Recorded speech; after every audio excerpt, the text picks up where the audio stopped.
Hi, I'm Bill O'Reilly. Thanks for watching us tonight. Reporting on the Tea Parties, that is the subject of this evening's Talking Points memo. Hundreds of thousands of Americans protested yesterday against big government, massive spending, and what they believe is irresponsible behavior by the feds.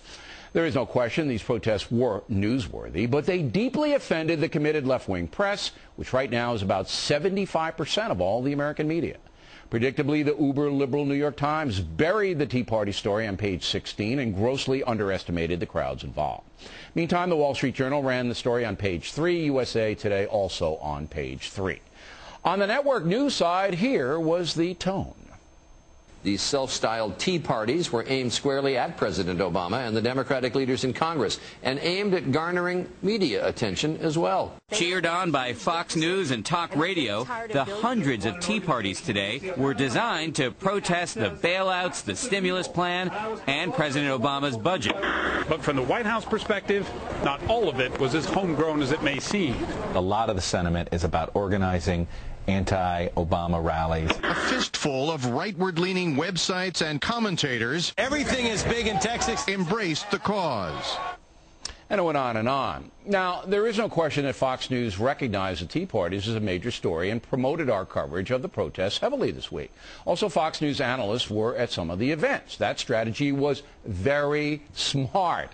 Millions of Americans feel they have no voice in the left-wing media. Again, that comprises about 75% of the press. So when the folks hit the streets in a big way, it should be covered, correct?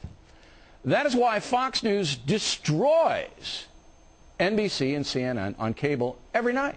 We cover the news. We don't ignore it, and we don't denigrate it. And there was plenty of that going on yesterday.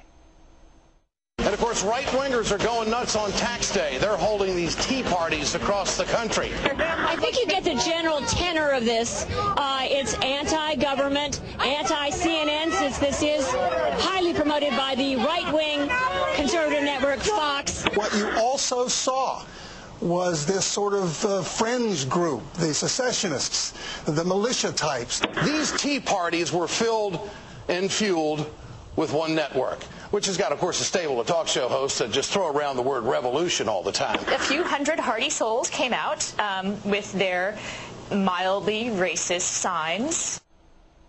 Unbelievable. Summing up, many in the American media not very interested in reporting the news. Their mission is to promote ideology, left-wing ideology, and this network has been accused of the opposite, but our coverage of the Tea Parties was vastly superior to anything else around. So you make the call, and to help you make the call, last night, The Factor beat CNN, MSNBC, Headline News, and CNBC combined at 8 p.m. with 50,000 viewers to spare. In the key demo, we beat the haters at NBC by almost 500,000 viewers. No parties over there. That is the memo. Now for the top story.